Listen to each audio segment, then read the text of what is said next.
story that we found interesting enough that on this day we felt the need to have this conversation. Shedeur Sanders is making headlines for all the wrong reasons. A pair of speeding citations. He was stopped by police on Tuesday for allegedly going 101 miles an hour in a 60-mile-an-hour zone. And we learned yesterday that he had been stopped on June 6th for going 91 in a 65, and he also didn't appear in court for that first citation, and he was fined for that. So let us bring in a football crew that we put together for you this morning here. Mike Tannenbaum, Dominique Foxworth, and Dan Graziano.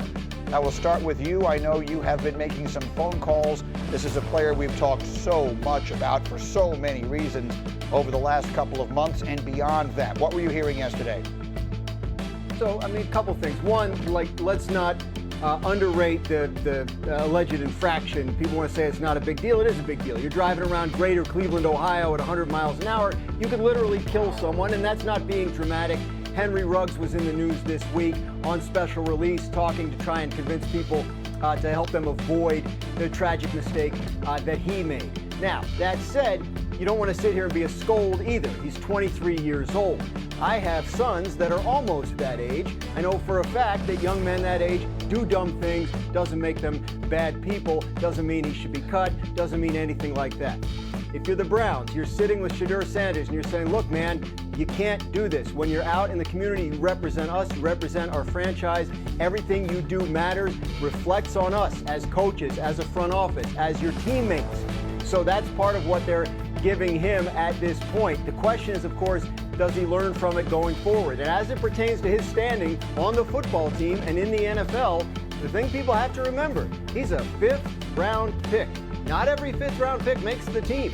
He has to perform at a high level, and in that situation, you don't get a lot of rope in terms of what the organization or what the league will put up with in terms of your behavior away from the facility. So hopefully he's learning from this and the mistakes won't be repeated, and he can focus on just trying to make the team and be the starting quarterback as soon as possible. Mike T., if you were running that organization as you did in two different places, what would you say to him? I would say, as Mark Schlereth used to describe preseason games, it does. Oh, no. Okay, but it matters, and here's why. When we drafted players, right, Cindy, let's try and get his shot fixed up there if we can, obviously, because it's important. I know what he's going to say, and I want you to hear it, with his signal working well. Dominique, the question I will come to you with very simply, as a longtime player and one who's been around and all the rest of that. Like sometimes I'll say, is this something or is this nothing? I shouldn't use the word nothing, as Graziano pointed out. Yeah. It's most certainly not nothing. But from a football perspective, how much of a big deal should we make of this?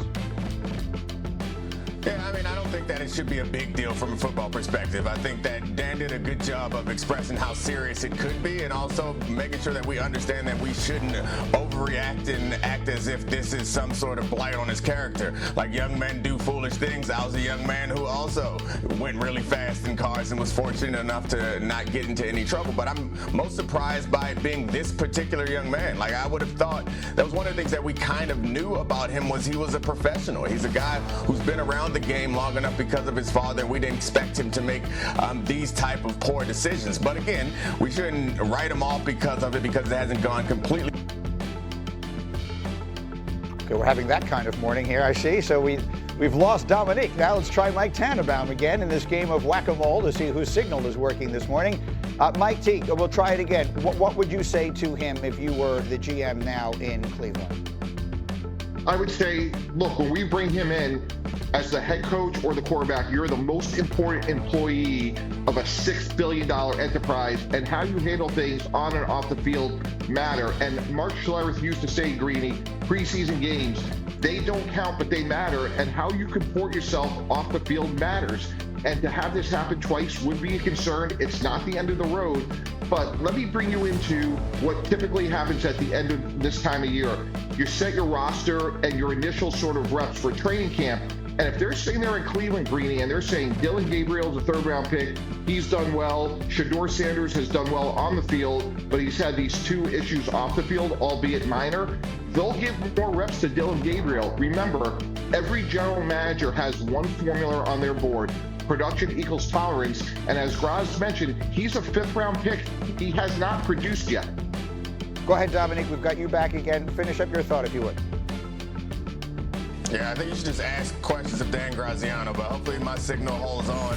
I think that it's what it always comes down to in football is how good can you play. Shedeur, we're hearing about practice things. We don't know how good he actually is going to be. If he plays really well, then obviously they're going to keep him. They'll deal with these relatively minor infractions as long as he's able to produce. And I'm really shocked that this is the particular player that is having the issue, because we always thought of him as a guy who's been around the game and a very professional guy who's going to make these decisions and has dealt with this type of spotlight since he was on reality shows as a teenager. So I'm a little surprised by it, and I think that it's probably not going to be a huge issue for him. It really boils down to how many touchdowns he's going to be able to throw, honestly. Graziano, put a ribbon on it. Yeah, I think that's the key, but he's not starting from a position of strength in that regard. He's not, just to use an approximate example, his father, who was the 5th overall pick in the draft, one of the greatest talents the game has ever seen. You know, he has to realize, Shedeur Sanders does, that this was not an organization that went into the draft saying, we've got to get this guy. They were in the 5th round saying, well, we might as well take this guy, because what if? So that puts you in a very different position in terms of how the team feels about you and how the team feels about, you know, incidents like this and stuff that goes on off the field. So there's not as much margin for error for Shedeur Sanders as there would have been if he had been, you know, the pick that we thought he was going to be, 1st round, high 2nd round. And I think that's important for people to keep in mind as well when we talk about this situation. I applaud, Graziano, both your thoughts and your internet provider. Well done, guys. Thank you for jumping in. Have a great weekend. The PFL. This is great. It's so good. The game is so global and so wonderful, and it sounds great in every language. That's great. Korean calls, and it's 2 announcers, and whenever they get excited, it's like they're in unison. Their voices meld into Yes. one. I mean, Mike Breen is in the Hall of Fame, but can he do that? I ask. All right. It's really like watching a soccer goal. It is. It's great. I'd like those guys to do golf. Anyway, teams that forced Game 7 in the NBA Finals have gone on to win the title. This is good history for the Pacers. The team that wins Game 6 to force a Game 7 goes on to win it a lot. Cavs did it in 2016 after trailing 3-1. The Heat did it in 2013 after the Ray Allen shot. Lakers did it in 2010 over the Celtics. So history recently likes the Pacers.